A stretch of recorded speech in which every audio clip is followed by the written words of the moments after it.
May I ask, Mr. Chair, the PAOCC, si Dr. Casio. Mr. Chair, generally ang POGO, kailangan po ba compound talaga? If I understand correctly, meron po tayong mga POGO operations within Metro Manila, is that correct?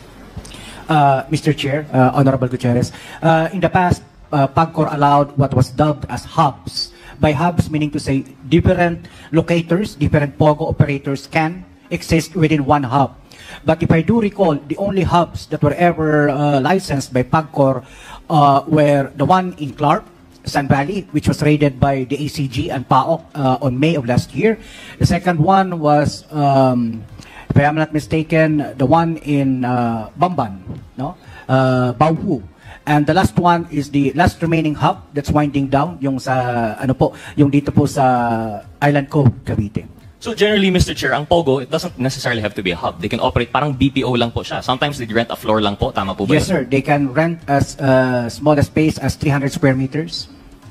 Thank you, Mr. Chair, for clarifying. So para lang alam ng ating mga kababayan, kasi nabanggit po ng PAGCOR, meron pong 240 plus na nabanggit ng mga POGO. Baka iisip po nila lahat yung POGO hub. But it seems to be only the big operators are the POGO hubs. It's, for example, yung sa Baofu and sa Lucky South 99. Kaya nga po parang parallel because amongst all the POGOs, sila lang po yung ganito. Sila lang po yung may hub. And it seems to indicate na they have the same modus operandi and they have the same intention to include mga love scam, mga cryptocurrency scamming, and other related crimes. Kasi hindi naman po yan manggagawa sa 300 square meter na office building po, no? So I think this is just another point of parallelism between the two. And then one more thing, Mr. Chair, Committee Secretary, yung next picture po, please, yung mansion.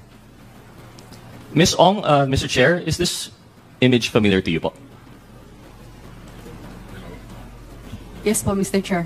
Can you explain to us ano po yung nakikita natin sa picture? Nakita mo naman po, is that your house? Yes po, Mr. Chair. Ito yung mansion po ninyo sa Porac? Opo. Mr. Chair, can we, for everyone to see, can we have the picture again?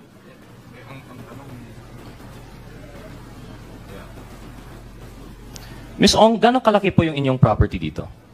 Tama po ba? That's like a little massage house in the middle of the lake behind the bigger mansion proper. Tama po ba, Ms. Ong? Lahat po yan, bahay po. Wala pong massage. Wala massage. Yung gitna. Yes, so lahat po. yan bahay. So yung gitna. So gano'ng kalaki po itong property nyo? Yung lot po is around 3 hectares po. 3 hectares yung lot. And Yes, all po. of this at the tender age of 24. Would you care to substantiate how you made your money out of this? Lahat po yan na-inherit po ba, Mr. Chair? Mr. Chair, I invoke my right. You invoke your right. Na po Of course. kasi meron pong kinasa sa akin. Kasi nga po, kahit yung reasoning na binigay mo last time na 35 million per month, hindi rin yun tama eh.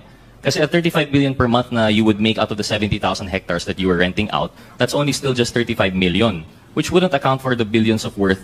Sabi niyo po, wala po kayong inutang to make yung phase 1, phase 2, phase 3, not including itong mansion po ninyo. Because the truth of the matter is, based on the reports, if we're to believe, this is actually bahay ni Mr. Duan Renwu. Hindi naman po ito sa'yo. You're going to invite your right or you're going to deny it. That's fine, Ms. Ong. But I'm just presenting it for the facts that the unbelievable story of rags to riches at 24 through inheritance from your mom, based on nothing more than the right connections at the right time, parang sobrang unbelievable po. We are more inclined to believe these parallel operations in which at the center is Duan Renwu and everyone else going up. So with that, Mr. Chair, I'll conclude na po yung kay Ms. Ong, kay Ms. Guo. I'd like to go on po as we go up with the ladder kay Mr. Yang. Thank you, Committee Secretary, for the picture. Mr. Chair, I just have a question, just out of curiosity, if I may. With the indulgence of Congressman with the indulgence of Congressman Gutierrez. Comsec, pwede mo ba maibalik ulit yung bahay ni Ms. Casio? Ms. Cassie, pwede niyo po bang sabihin niyo kung tama po yung pagkaunawa ko dito sa litrato? So meron pong lake at yung bahay po ninyo ay yung nasa gitna. Tama po ba yun? Can you go back? Yung bahay po, yung bahay, Comsec. Yung bahay, Comsec. Prior picture, please. Yan. Yeah. Excuse me. Yes? Yes po. Yes po, Mr. Chair.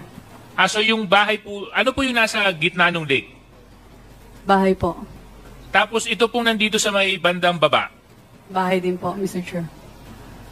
Oh, so you have a house within a house?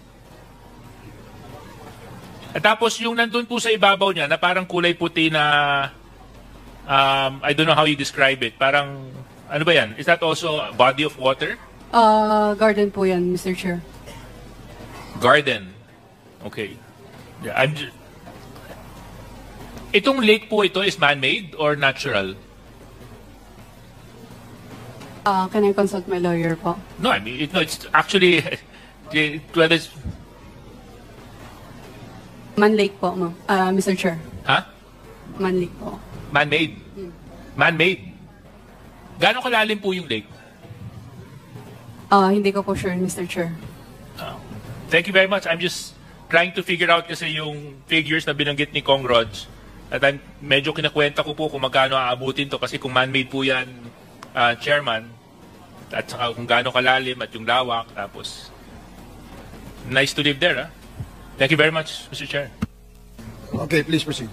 Thank you, Mr. Chair, and I agree with the good Deputy Speaker. Kaya nga po yung punto na natin doon, yung 35 million nga, kulang na po yun for phase 1, 2, and 3 of Whirlwind. Paano pa kaya yung 3-hectare lot with mansion na pinakita po natin? But anyway, the bright side to this, with the efforts of the Quadcom, I believe the proper cases have been filed against the parties, so we can leave po yung parallel operations on the ground. Doon na lang po yun. We leave it to our good partners in service executive branch.